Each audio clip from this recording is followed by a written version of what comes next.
Welcome to Razia's kitchen. ഇന്ന് ഞാൻ വന്നിട്ടുള്ളത് ഒരു കുക്കിംഗ് വീഡിയോ ആയിട്ടല്ല കേട്ടോ. ഇന്ന് വീട്ടിൽ കുറച്ച് മഞ്ഞളൊക്കെ പറിച്ചിട്ടുണ്ട്. അപ്പോൾ അതുകൊണ്ട് എങ്ങനെ നമുക്ക് വീട്ടിൽ മഞ്ഞൾപ്പൊടി തയ്യാറാക്കുക എന്നുള്ളൊരു വീഡിയോ ആണ് ഇന്ന് ഞാൻ കാണിക്കുന്നത്. അപ്പോൾ ആദ്യം നമുക്കൊന്ന് ക്ലീൻ ചെയ്തെടുക്കണം.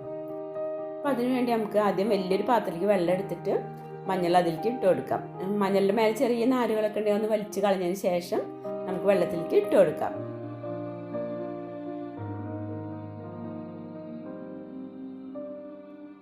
നമുക്ക് അത് നന്നായി ക്ലീൻ ചെയ്തെടുക്കാം. അപ്പം അതിൻ്റെ ബ്രാഞ്ചസ് ഒന്ന് പൊട്ടിച്ചെടുക്കാൻ നല്ലത് എന്താ വെച്ചാൽ അതിൻ്റെ ഇടയിലൊക്കെ മണ്ണിരിക്കുന്നുണ്ടാവുമല്ലോ, അത് പെട്ടെന്ന് തന്നെ പോകാൻ വേണ്ടിയിട്ട് നമുക്ക് അതുപോലെ ഒന്ന് പൊട്ടിച്ചെടുക്കാം.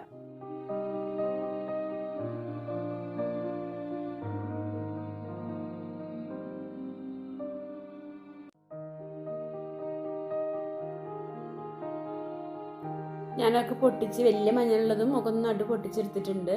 ഇനി നമുക്കിതൊരു 3-4 പ്രാവശ്യം നന്നായി കഴുകണം.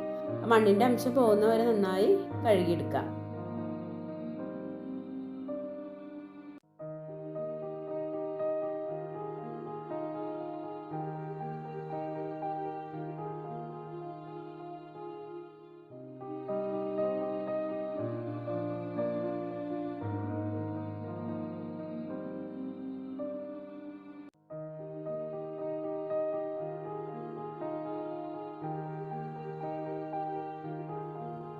മഞ്ഞളൊക്കെ നന്നായി കഴുകിയെടുത്തിട്ടുണ്ട്. മണ്ണിൻ്റെ അംശമൊന്നും ഒട്ടും ഇല്ലാത്ത രീതിയിൽ തന്നെ കഴുകിയെടുത്തിട്ടുണ്ട്.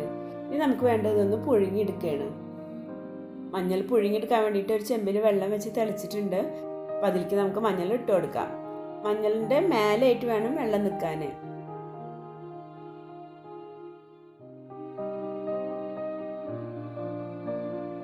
വേറൊരു പാത്രത്തിൽ കുറച്ചും കൂടി വെള്ളം തിളപ്പിക്കാൻ വെച്ചിട്ടുണ്ട് കേട്ടോ. നമ്മൾ മഞ്ഞൾ മുഴുവൻ ഇട്ട് കൊടുത്തതിന് ശേഷം വെള്ളം കുറവാണെന്നുണ്ടെങ്കിൽ നമുക്ക് അതിൽ കുറച്ചും കൂടി തിളച്ച വെള്ളം ഒഴിച്ചു കൊടുക്കാം.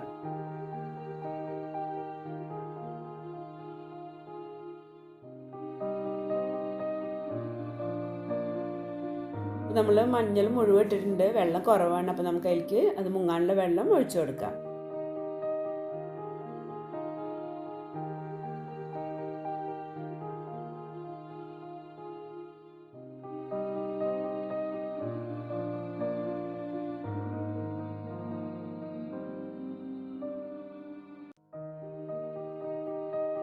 അപ്പോൾ നന്നായി തിളച്ചിട്ടുണ്ട്. നമുക്ക് ഇടയ്ക്കൊന്ന് ഇളക്കി കൊടുക്കാം.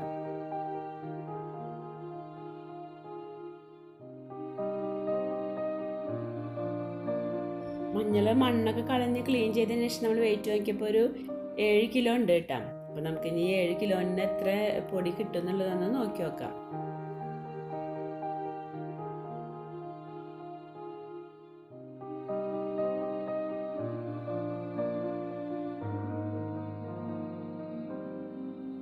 അപ്പോൾ മഞ്ഞൾ ഏകദേശം വെന്ത് വന്നിട്ടുണ്ട്. നമുക്കൊന്ന് നോക്കി നോക്കാം.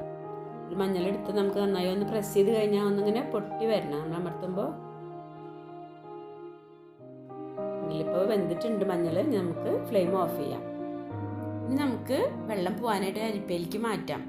അരിപ്പയിലേക്ക് അതല്ലെങ്കിൽ ഹോളുള്ള ഏതെങ്കിലും പാത്രത്തിലേക്ക് ആയാലും മതി. ഇതൊരു റൈസ് കുക്കറിൻ്റെ പാത്രമാണ്. അപ്പോൾ ഞാൻ അതിലേക്കാണത് വെള്ളത്തിൽ നിന്ന് മാറ്റുന്നത്. ഞാൻ മഞ്ഞളൊക്കെ വെള്ളം പോകാനായിട്ട് അരിപ്പയിലേക്ക് മാറ്റിയിട്ടുണ്ട്. ഇനി നമുക്ക് അടുത്തായിട്ട് ചെയ്യാനുള്ളത് ഇത് ഉണക്കലാണ്. അപ്പോൾ നല്ല വെയിലുള്ള സ്ഥലത്ത് വേണം നമുക്കിത് ഉണക്കാൻ. അപ്പോൾ ഞാൻ ടെറസിൽ ചിമ്മിനിൻ്റെ മേലെയാണ് കേട്ടോ മഞ്ഞൾ ഉണക്കാൻ ഇടുന്നത്. അവിടെ അത്യാവശ്യം നല്ല വെയിലുണ്ട്. ചിമ്മിനിയുടെ മേലെ നല്ല കട്ടിലൊരു തുണി വിരിച്ചിട്ട് അതിൻ്റെ മേലെയാണ് മഞ്ഞൾ ഉണക്കാൻ ഇട്ടിട്ടുള്ളത് കേട്ടോ. നമുക്ക് മഞ്ഞൾ നന്നായി ഒന്ന് പരത്തി കൊടുക്കാം. അതിന് ശേഷം അതിൻ്റെ മേലെ ഒരു നെറ്റ് ഇടുന്നുണ്ട് കേട്ടോ. കാക്കയൊക്കെ ഒന്ന് വന്നിരിക്കാതിരിക്കാൻ വേണ്ടിയിട്ട് ഒരു നെറ്റ് ഇട്ട് കൊടുക്കുന്നുണ്ട്. ഒരു 3 ആഴ്ചയെങ്കിലും വേണം മഞ്ഞൾ ഉണങ്ങി കിട്ടാൻ. ഇത് ഞാൻ ഒരാഴ്ച ആയപ്പോൾ എടുത്തിട്ടുള്ള വീഡിയോ ആണ്. പിന്നെ ഉണങ്ങി വരുന്നുണ്ട്. ഇപ്പം 3 ആഴ്ച ആയിട്ടുണ്ട്. മഞ്ഞളൊക്കെ നന്നായി ഉണങ്ങിയിട്ടുണ്ട്. നമ്മളിങ്ങനെ പൊട്ടിച്ചാൽ പൊട്ടണം. ആ ഒരു പരുവത്തിൽ വേണം എടുക്കാൻ. നന്നായി ഉണങ്ങിയാലാണ് മഞ്ഞൾപ്പൊടി കേടുകൂടാതെ കുറേ നാൾ ഇരിക്കുള്ളൂ. ഇനി നമുക്ക് ഈ മഞ്ഞളൊന്ന് ഒരു ചാക്കിലിട്ടതിന് ശേഷം നന്നായി ഒന്ന് തല്ലി കൊടുക്കാം. അതിൻ്റെ മേലെ തൊലി കുറച്ചൊന്ന് പോകാൻ വേണ്ടിയിട്ട്, മുഴുവൻ പോകാനല്ല, കുറച്ചൊന്ന് പോകാൻ വേണ്ടിയിട്ട് നമുക്കൊന്ന് ചാക്കിലിട്ട് ഒന്നിങ്ങനെ തല്ലി കൊടുക്കാം.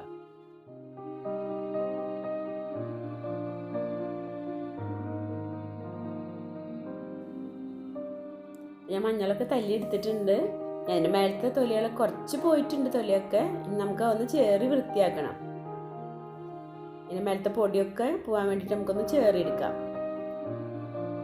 നമുക്ക് മഞ്ഞൾ ഒരു മുറത്തിലേക്ക് കൊട്ടാം കേട്ടോ ചാക്കുന്ന്.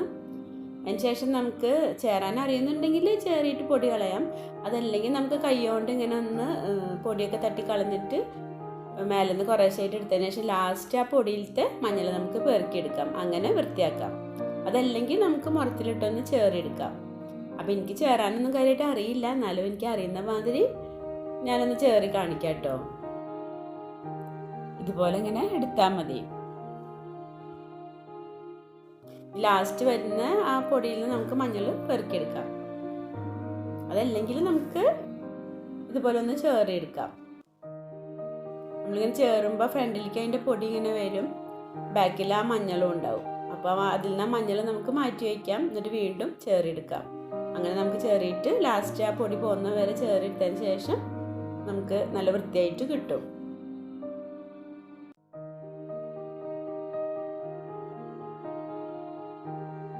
ബാക്കിയുള്ള മഞ്ഞൾ നമുക്കൊന്ന് മാറ്റി വയ്ക്കാം. അങ്ങനെ ആ പൊടി പോകുന്നവരെ നമുക്കൊന്ന് ചേറിയെടുക്കാം. മഞ്ഞളൊക്കെ ചേറിയെടുത്തിട്ടുണ്ട്. ഇനി നമുക്കിത് മില്ല് കൊടുത്ത് പൊടിപ്പിക്കാം.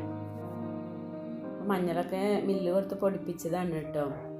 നമുക്ക് കുറച്ചാളുള്ളതെന്നുണ്ടെങ്കിൽ നമുക്ക് മിക്സിയിൽ തന്നെ പൊടിച്ചെടുക്കാം.